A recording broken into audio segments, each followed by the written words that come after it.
So hello guys and welcome to the channel. So today I found this UI on Rebel and I decided to show you guys how to break down a UI like this in Flutter visually. So I'm not going to write code, but I'm going to give you the principles and what you need to know when you have to build a UI similar to this. So let's get right into the video. Now if you are new here, please hit the subscribe button, and if you like today's content, please hit like as well. So I've downloaded this image, right, and I'm going to teach you guys how to break it down so that it becomes much easier for you to build when using Flutter. So when you have a UI like this, what you have to do is to first find out the individual widgets that you can compose to make this UI, right? So realize that at the top here, there is no other widget you can use than the app bar, right? Because obviously you have this kind of actions here that will suit best in an app bar, except when you have a whole different implementation behind the scenes. So you basically consider this section of the app as your app bar. Now within the app bar, whenever you have these kind of complex UI section in the app bar, the title widget comes to a rescue. So the title widget is not only for text, it's just any other widget. You can plug in any other widget at the title location. So where you are supposed to put the title in the app bar, you can put a row which will contain this circle avatar as well as these texts. So these texts would be in a column, and make sure that the cross-axis alignment is to the left, otherwise automatically everything will be centered. So the good morning text will move to the center of this particular text. After you've aligned these guys, what you have to do for the right side is fairly simple. You just have to put an icon button, two icon buttons in the actions of the app bar. Now after the app bar, you should consider anything afterwards as the body. So from the search bar downwards should be considered as the body, except when you are dealing with nested scroll views and you have your own custom implementation of the design. Now this will just be a normal search field, right? So a text field or a text form field, any of them can design this. What you have to do is, the default text field doesn't come as this, so you have to apply some decorations in order to get it looking this way. So you have to add a fill, you have to add some border radius, you have to remove the outline border as well. Now when it comes to these sections, they are pretty simple. Just break them down one after the other. You have a text after your search bar, so just put your text there. Now whenever you see a UI element moving out of the screen, it means a scrollable. So what you have to first think of is a scrollable widget. Now you can use the list view for this particular implementation. So you are going to have a list view which has the scroll direction set to horizontal, right? That will allow you to scroll on the horizontal axis. Now when you have two scrollable widgets nested within each other, that is going to cause a problem in Flutter.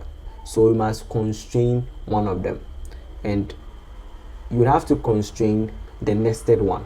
So either you put this scrollable widget in a sizer box, or use a property called shrink wrap to make sure that this doesn't extend to the maximum height.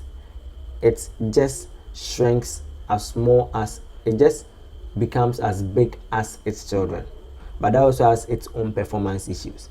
So you just have to either put this in a sizer box to constrain the scrollable widget, or use the property called shrink wrap. Now depending on the scroll direction, which obviously over here is going to be the horizontal, you just make it horizontal. Now within the scrollable widget, you can have your UI, which in this case can either be a button or a custom chip you design yourself in a column, because we have a text here as well as an image or button on the top. This can be a chip as well, right? So it's just basically the same UI that you're going to repeat throughout. Now next you have your text here, which is obvious, just like we did to the brand, and the same concept here as well. So you just have to repeat the same idea from the top here down here. Now when you come to this section, you realize that this is a card, so you can use the card widget for this. Now within the card, we are going to have a column, right? Because you realize that everything in the card flows from top to bottom. So you have this hat button here, and you have your image, which is a product image. You have a text, which is the product name. You have a tag or category, and then you have the pricing. Now in this pricing, you can either use a rich text widget, or you can use a combination of a row with two text. It all depends on your needs and how you want to style it. Now in the next section, you have a row which has two text, so the subcategory, which is popular, and then the text button to show all, right? And the next section is not very visible, but it just follows the same concept as the cars here. Now there is just a bottom navigation bar with a floating action button in the center. So you can use a floating action button, set the location to center dock, or you could get an external package that will help you make these UIs. There are a lot of bottom navigation bar packages out there. When it comes to detail screen, depending on whether you are implementing this 3D scene or not, the UI might be different, but then the app bar is still going to remain. You're going to have it automatically imply leading, giving you this back arrow, because you obviously navigate from this page to this page. And you are going to have your title, this time around centered. If you're on iOS, it's centered automatically, but on Android, you would have to center it yourself if there is a preferred alignment you want. Now this is going to be your action again with this bag icon. So if you want to keep this simple, you can just put your image in a sizer box, or you just constrain it using the width and height property on the image.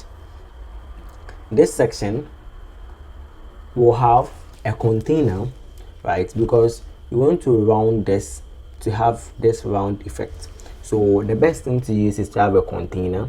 Now within that container, you can use the border radius property to round this section of the container and give it a different background color. So you realize that there is more gray like shade 200 or 100 of the gray color.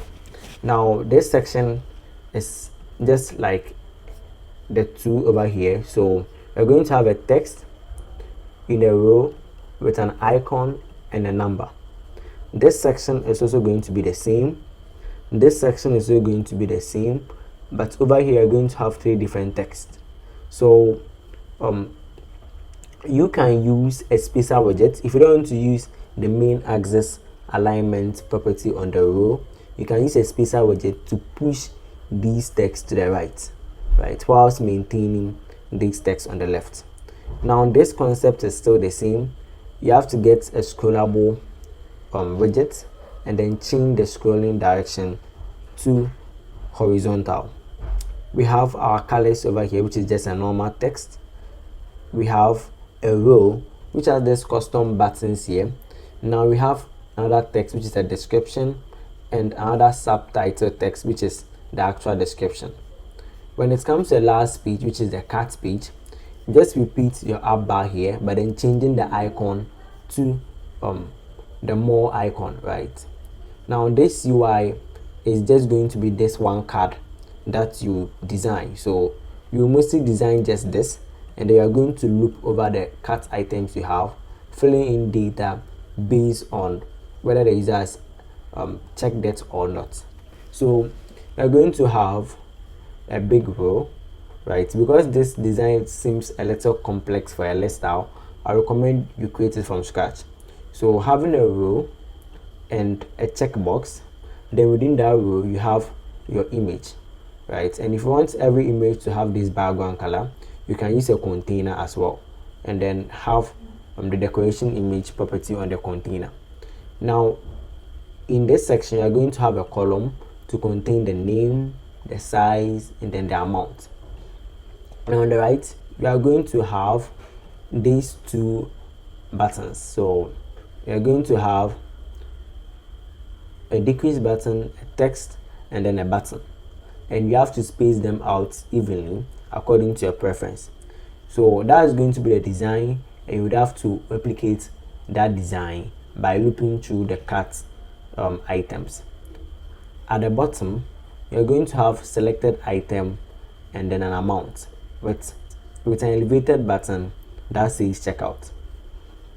Now sometimes this UI can be complex because of the position of the items, like this. In this case, the text, depending on the UI state, the text might be static, as in if the number of cart items is just 2, the selected item text will be somewhere here, right? In other cases, it will be fixed.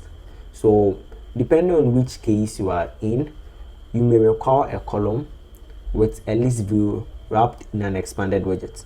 So what that is going to do is it's going to create a separation between a list view and some other widget. So this is going to be obviously a list view in a column, but then we are allowing the list view to take only the remaining space after we've put this selected item text there, right? So that's how you approach it. Other times you don't really care about the position of this. Now this button can be just normal elevated button, or you can use a floating action button and center the location, right? So you can use a center dock as the floating action button location. So that's how you go through a design like this and implement it in Flutter.